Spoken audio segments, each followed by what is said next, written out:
to my channel. In today's video, we are continuing our birthday month. This is going to be the birthday card from my mom. Her birthday is in February, but one of her favorite flowers is a daffodil. And I have this birth month blooms quarter 1 stamp set from the Greetery, and it happens to have a carnation in it, or excuse me, a daffodil. It does have a carnation also, but I chose to use the daffodil. I went ahead and did a little bit of prep work off screen. I did some die cutting out of just some plain HAMMMERMILL cardstock scraps I had, and I die cut that flower out 4 times. I end up adding quite a bit of ink to this. My ink pads are very, very juicy, and so I went ahead and die cut out 4 of those just because I had a feeling that those flowers were gonna warp with all the ink on there.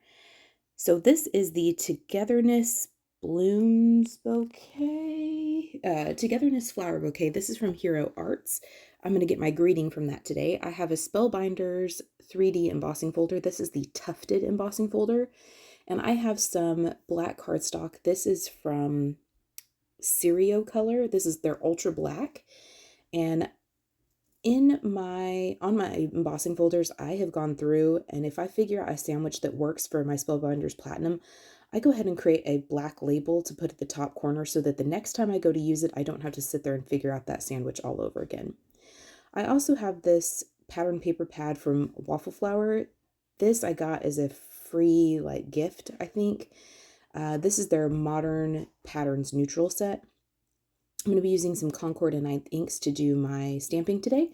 I've got Creamsicle, Buttercup, Parsley, and Sea Glass, and I do end up bringing some Clementine in later, but I'll explain why I bring that in when the time comes. I went ahead and die cut that out. I went ahead and layered in the first stamp set, so this is layer 1. I think this is labeled C1, and I went ahead and put that die cut back into the negative space. I'm using a Waffle Flower grit mat. I forgot what it was called for a second. A Waffle Flower grit mat to hold my paper in place, but you could tape it in place if you needed to. And then I went ahead and stamped that in the Parsley ink. Like I said, my ink pads were very, very juicy at this point. I try to film ahead, and at this point, it is literally Christmas Day where I'm doing this voiceover in 2024. And my ink pads had been freshly re-inked, and they were very, very juicy. So oh, excuse me, I used the Sea Glass first for the first layer. Then I'm going to line up the second layer. I discovered sometimes with stamp sets, it doesn't matter what order you go in. But this one I found it was very helpful to go in the order that they say, that they recommend and have them labeled. I found that was actually very helpful. So this is C2, and this is the main part of the daffodils. And I'm going to do this in Buttercup. What I would recommend if your ink pads are very juicy, if you went a little ham while re-inking, is to stamp off. So stamp on a piece of scrap paper. You're going to see me do this later in this video. Stamp off so that you can get some of that initial super juicy ink off, and then go back in and stamp in onto your project. That'll help you kind of get some of that ink off. Also, you could just kind of press your ink pad onto some scrap paper just to get it back to a more manageable amount of moisture of ink on there. Here you see me actually lining up stamp 3, C3. So you'll see that I kind of look, my head will get in the way, and I'm looking to see if there are even borders all the way around. That just helps me, but you do what you need to do. This is the second or detail layer of the leaves, and I'm using Parsley for that. So I'm going to stamp that down, and we will move on to the 4th and final layer. And for that, I use the Creamsicle. So at this point, those flowers are looking okay. I'm going to clean off the stamp and kind of move on to the next step, but at that point they were looking okay. So I'm moving on to the greeting, and I'm going to use some VERSAFINE Onyx Black ink to stamp my greeting just on some scrap pieces of that HAMMMERMILL cardstock. I don't know if this particular stamp set has a die, but if it but I don't have it if it does.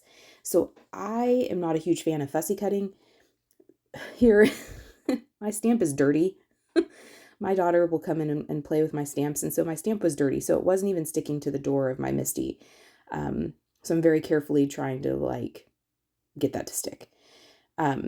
Anyway, so I end up taking this particular stamped image to my brother's Scan and Cut and having it cut it out. I do find particularly with sentiments, that I have to give it a border to follow. Otherwise, it wants to cut each individual letter, which sometimes that's not a bad thing. But in this particular case, I obviously don't want a scripty font to be broken up into individual letters. So I do end up taking that and using a pencil to just draw a border around these stamped images, just so that it gives my brother Scan and Cut something to follow along. That is what you see me doing here. I'm going to show you at the camera what I did. It's just a very simple penciled in border, and that was just enough for my brother Scan and Cut to follow. And then I take a pencil and just erase, take a pencil eraser and just erase any of the residual pencil marks that are still there. And then we have 2 sentiments that we can use.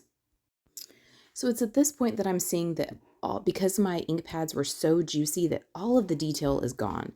They are completely blurred out. They just look like blobs. So I figured that I would do this whole stamping off thing that I was telling you about earlier. So I have Clementine ink here.